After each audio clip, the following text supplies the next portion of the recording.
তাআলা যে মা বাবা ছাড়াও পারেন, এজন্য আল্লাহ তাআলা কুদরত হিসাবে তিনজনকে বানাইছেন। কয়জনকে? একটা হলো বাবা আদম আলাইহিস সালাতু ওয়াস সালাম, মাও নাই বাবাও নাই। এরপরে তার বিবি হাওয়াকে পুরুষ থেকে, স্বামী থেকে বানাইছেন। আল্লাহ তাআলা মায়ের কোনো, মেয়ের কোনো রং দেন নাই, কারণ উনি প্রথম মেয়ে এই পৃথিবীতে। এরপর আল্লাহ তাআলা ঈসা পয়গম্বরকে বানাইলেন আল্লাহ তাআলার নিজ কুদরতে, পিতা ছাড়া। এই তিনজন ছাড়া পৃথিবীতে যত মানুষ আসছে আসবে, সব মানুষ মাতা পিতার থেকেই দুনিয়াতে আসে। কিন্তু মাতা পিতা থাকলেই সন্তান হয় না, সন্তান দেনেওয়ালা যিনি, তিনি হলেন আল্লাহ। যেহেতু এই পৃথিবীতে আসছে আল্লাহ তাআলার কুদরতে, আল্লাহ তাআলার সৃষ্টিতে আমি এই দুনিয়াতে আসছি। আর আসার মাধ্যম, আমি কোনো গাছ ফেটে বের হই নাই, আসমান থেকে আল্লাহ আমারে টুপ করে ফেলেও দেয় নাই, পুকুর আর নদীর তলা ফেটেও আমি বের হই নাই। আমি আমার মা আর বাবার মাঝখান থেকে আল্লাহ তাআলার নিজাম অনুযায়ী দুনিয়াতে আসছি। সুতরাং দুনিয়াতে আসার দুইটা মাধ্যম, এক হলো আল্লাহর হুকুম, আর মাঝখানে মাধ্যম হয়েছেন বাবা আর মা।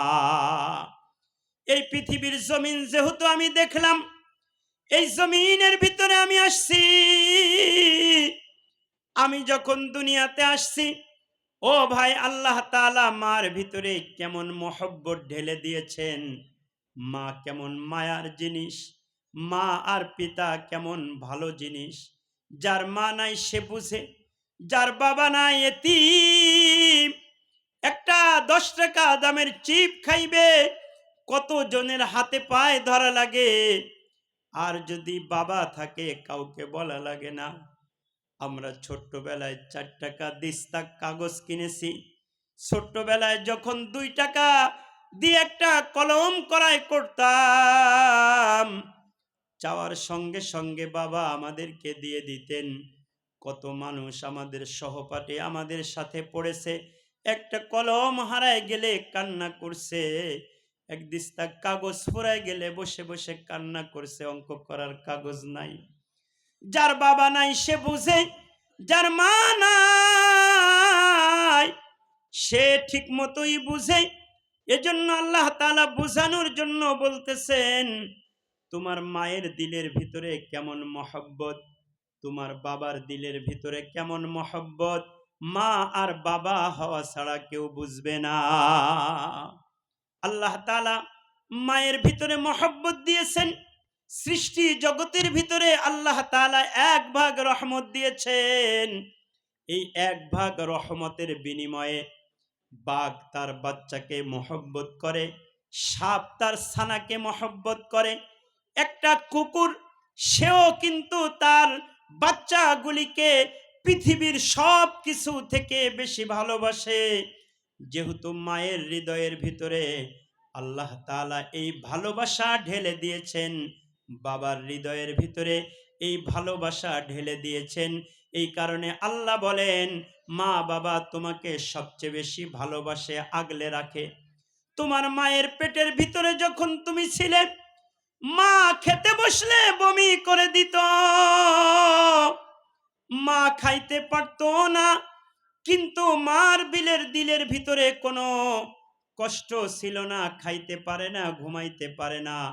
কারণ সে জানে, আমার এই আমানত পেটের ভিতরে যদি আল্লাহ রক্ষা করে, এই আমানত আমাকে মা ডাকবে, এই আমানত আমার চোখের একবারে শীতলতার কারণ হবে।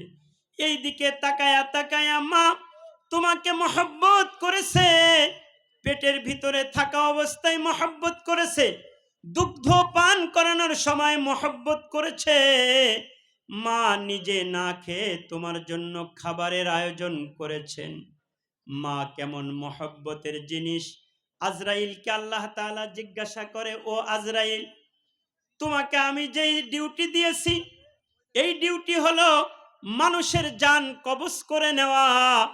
আজরাইল, তুমি যে জান কবজ করতে গেছো, এই সময় কি কারো জান কবজ করার সময় তোমার মায়া লাগছিল নাকি? আজরাইল ডেকে বলে, আল্লাহ, এমন এক ডিউটি তুমি আমারে দিছো, যে ডিউটির সাথে মায়া করলে কাজ করা যায় না, ঠিক কিনা? আজরাইলের যে ডিউটি, এই ডিউটির সাথে কি মায়া করলে কাজ চলে? বলেন, কাজ চলে না। আল্লাহ জিজ্ঞাসা করে, মায়া লাগছিল কোনোদিন কারো জান কবজ করতে গিয়ে? বলে, হ্যাঁ আল্লাহ। একদিন এক নৌকাটা ফেটে গেল, কাঠগুলি তক্তাগুলি পানির উপরে ভাসা শুরু হয়ে গেল। এমন সময় এক মা তোমার নির্দেশে ওই অবস্থাতে সে বাচ্চা প্রসব করলো। নৌকা ফেটে গেল, কাঠগুলি ভাসতেছে।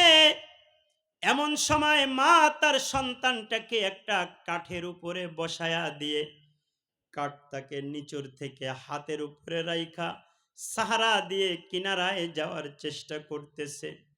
ওগো আল্লাহ, এই বাচ্চাটা কেবলমাত্র নৌকার ভিতরে ভূমিষ্ঠ হয়েছে, তার মা তার জান বাঁচানোর চেষ্টা করতেছে, নিজেও বাঁচার চেষ্টা করতেছে। এমন সময় তোমার নির্দেশ হলো ওই মার জানকে যেন আমি কবজ করে নিয়ে আসি। ওগো আল্লাহ, এই বাচ্চাটার কি হবে এটা ভেবে বারবার বারবার আমি একবার বাচ্চার দিকে তাকাই, একবার মার দিকে তাকাই। যখন মায়ের শরীরটা নরম হয়ে আসতেছে, আমি হাত দিয়েছি জান নিয়ে নিব, তখনও পর্যন্ত দেখি ওই ত্বকটা তাকে সে মা নিজের সাধ্য মতো আগলে রেখেছেন। জোরে কোন সুবহানাল্লাহ। ওগো আল্লাহর পয়গম্বর আজরাইল আল্লাহ তাআলাকে ডেকে বলে, ওগো আল্লাহ, ওই দিন বুঝেছি একজন মা তার সন্তানকে কেমন মহব্বত করে। ওই মায়ের জান কবজ করার সময় আমি আজরাইলের দিলের ভিতরেও মায়া লাগছিল। আল্লাহু আকবার। হযরত আয়েশা ডাক দিয়ে বলে, ইয়া রাসূলুল্লাহ, ইয়া হাবিবাল্লাহ, মায়ের মহব্বত তো আমি বুঝি না, কারণ আমি মা হতে পারি নাই। তবে আমি আপনার একটা ঘটনা শোনাই। আজকে একজন মায়ের একটা স্মৃতি দেখে, একটা কর্ম দেখে আমার দিলের ভিতরে একটা মহব্বত জাগছে। মা কেমন হয় কিছুটা বুঝতে পেরেছি। আল্লাহর রাসূল